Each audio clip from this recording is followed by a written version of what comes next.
Mademoiselle Chanel, qui avait une maison de couture très en vogue, me demanda pour celle-ci quelques parfums. Je suis venu lui présenter mes créations, 2 séries, 1 à 5 et 20 à 24. Elle en choisit quelques-unes, dont celle qui portait le numéro 5, et à la question « Quel nom faut-il lui donner ?», Mademoiselle Chanel m'a répondu « Je présente ma collection de robes le 5 du mois de mai, le 5e de l'année. Nous lui laisserons donc le numéro qu'il porte, et ce numéro 5 lui portera bonheur. » Je dois reconnaître qu'elle ne s'était pas trompée. Ce témoignage n'est autre que celui d'Ernest Beau, le nez derrière le parfum numéro 5 de Chanel.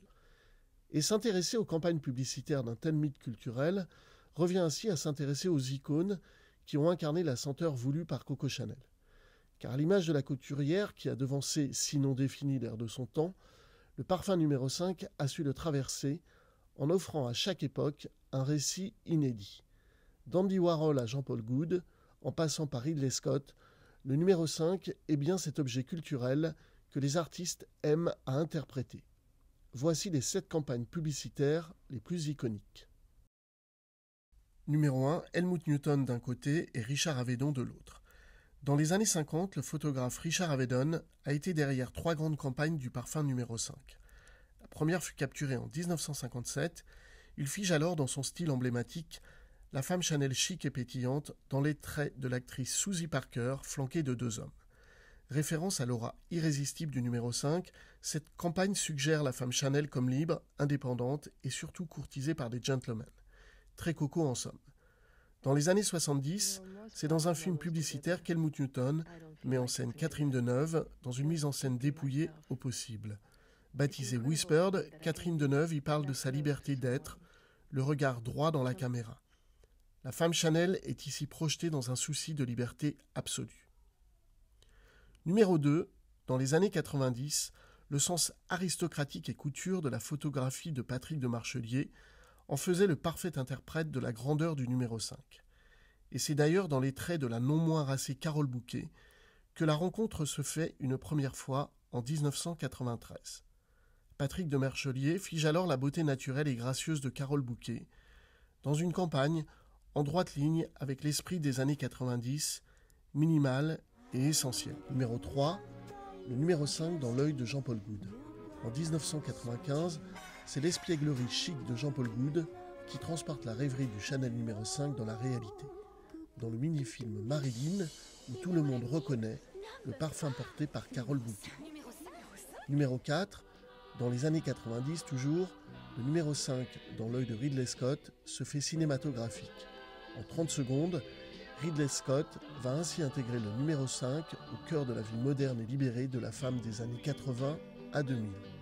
On pense ainsi à Carole Bouquet, ancienne Bond Girl, qui va incarner cette magnifique femme Chanel. Audacieuse et sensuelle, la publicité tournée en 1990 au cœur de l'Eden Rock est d'autant plus opulente qu'elle est chic. Intitulée La Star, cette publicité est l'épitome même de ce que l'on attend d'une campagne publicitaire.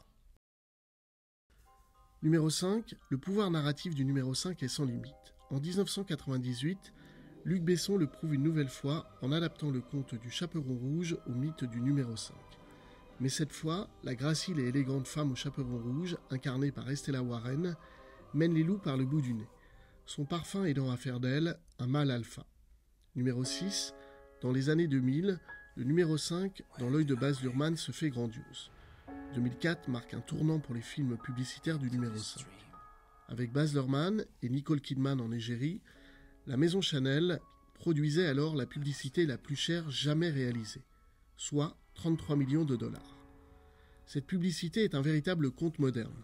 Intitulé The Film, l'intrigue est simple, mais diablement efficace. Une femme célèbre fuit les paparazzis à travers New York pour se réfugier dans un taxi avec le seul homme qui ne sait pas qui elle est. S'ensuit alors la figuration d'une femme Chanel au sommet de son romantisme. Ne restera à cet homme que son baiser, son sourire, son parfum. Le numéro 5, plus qu'un parfum, mais un style de vie fantastique. Numéro 7, la dernière campagne par Johan Renck, avec la nouvelle égérie Marion Cotillard, a littéralement subjugué le monde entier. En emportant le numéro 5 sur la Lune, Chanel offre un hymne à l'onirisme, une campagne éperdument romanesque mettant en scène l'iconique numéro 5, Marion Cotillard, la Lune et le danseur étoile Jérémy Bellingar. Incarnation de la femme Chanel, libre et naturelle, Marion Cotillard prête ainsi ses traits et sa personnalité énigmatique à l'irrésistible numéro 5. Une élégance toute française qui, dans une chorégraphie pétillante et facétieuse, libère toute la grâce de ce parfum décidément hors du monde.